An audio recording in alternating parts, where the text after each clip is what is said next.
So I'm going to start off by using my Lancome Tamp Miracle pen just to highlight the areas of my face that I want to highlight. Anything you highlight will bring the area forward or make it more visible.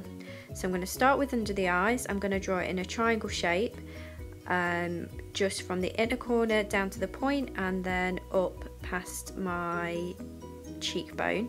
This will draw the eye up towards the top of the face, creating an illusion of a higher cheekbone. I'm just going to do this for both eyes. With your concealer, you want to use an illuminating pen like I am in a similar colour to your skin tone, or a normal liquid concealer that is 2 to 3 shades lighter than your natural skin tone.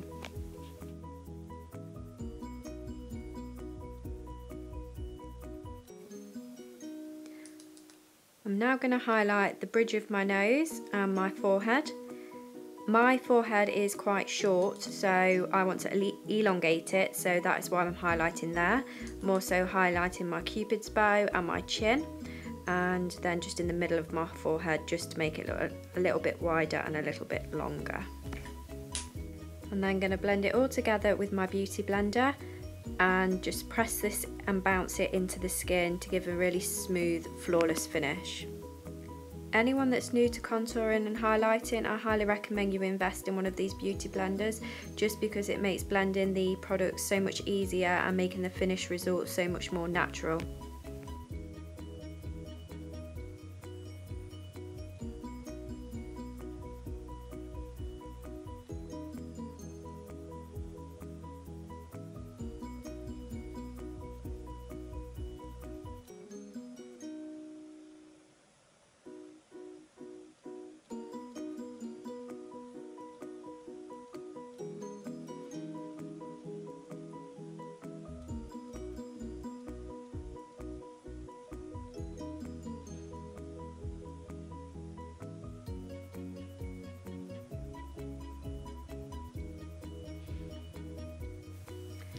So that's most of the highlighting done. I'm now going on to the contour. To start off with, I'm going to use the Clinique Chubby Stick Curvy Contour. I'm going to start off by contouring under my cheekbones. If you suck your cheeks in and make a fish face, you'll be able to feel under your cheekbones. Where you feel that hollow, that's the way you need to contour to create a sculpted and more defined cheekbone. I'm then going to contour my jawline to make it a little bit more sharper and sculpted.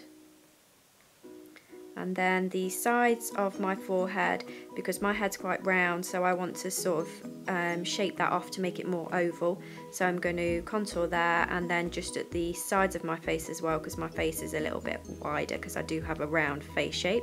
I'm just going to contour the edge of my nose because it does stick out a little bit funny.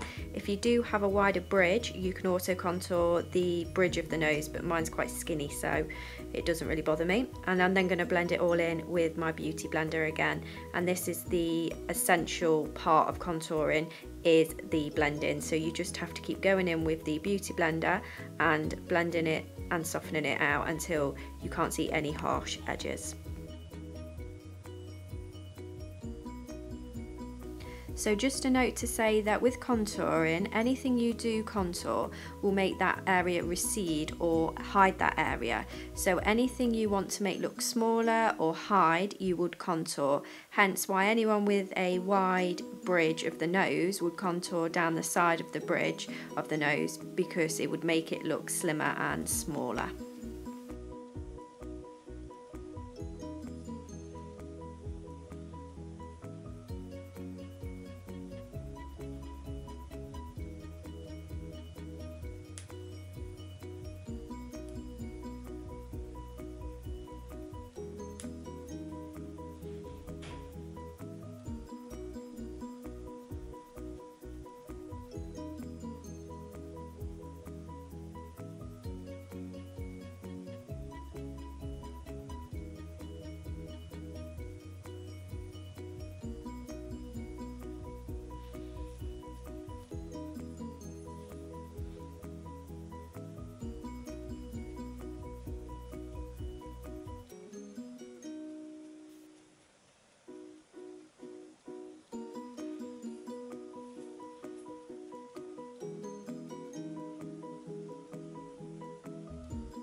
So this is what it looks like when it's all been blended in.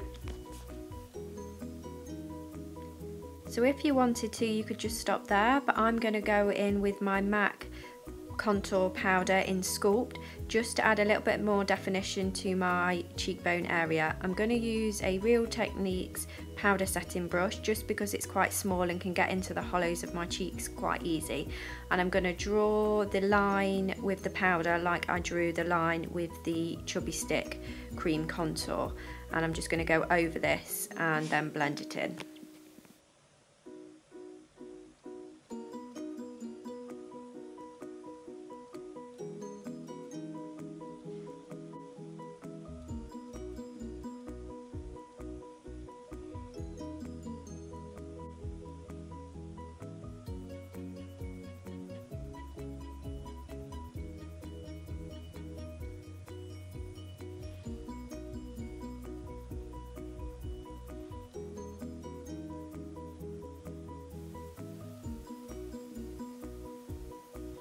And then I'm going to go in with my Real Techniques sculpting brush just to blend out those harsh lines and just soften them up and make them look more natural.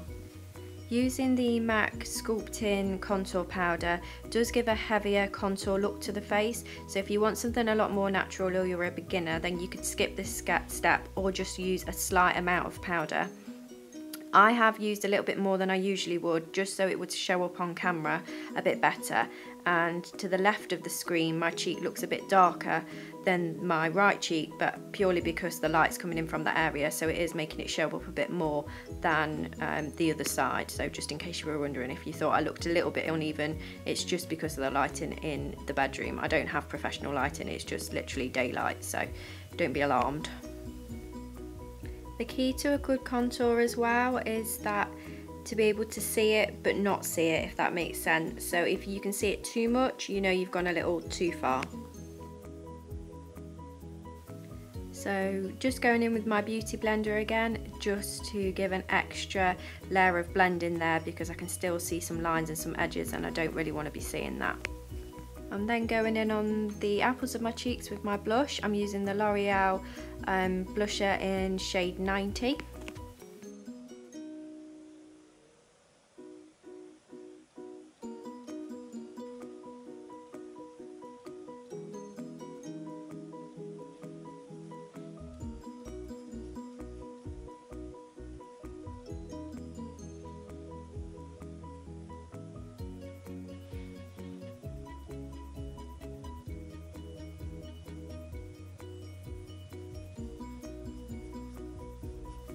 Next I'm going to go in and highlight my face with a powder highlighter. I'm using the Maybelline Master Sculpt and a Real Techniques fan brush. I'm just applying this powder really lightly just to the tops of my cheekbones, and then I'm going to apply it to the bridge of my nose.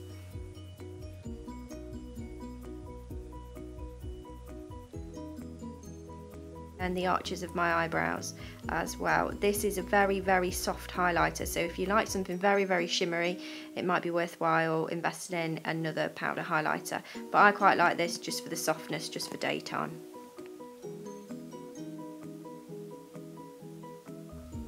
And this is the final look with all my makeup complete. I did use the beauty blender one more time before I took this shot, as it did look a little dark, but that's the key to contouring, you just have to blend. Thanks a lot for watching, bye.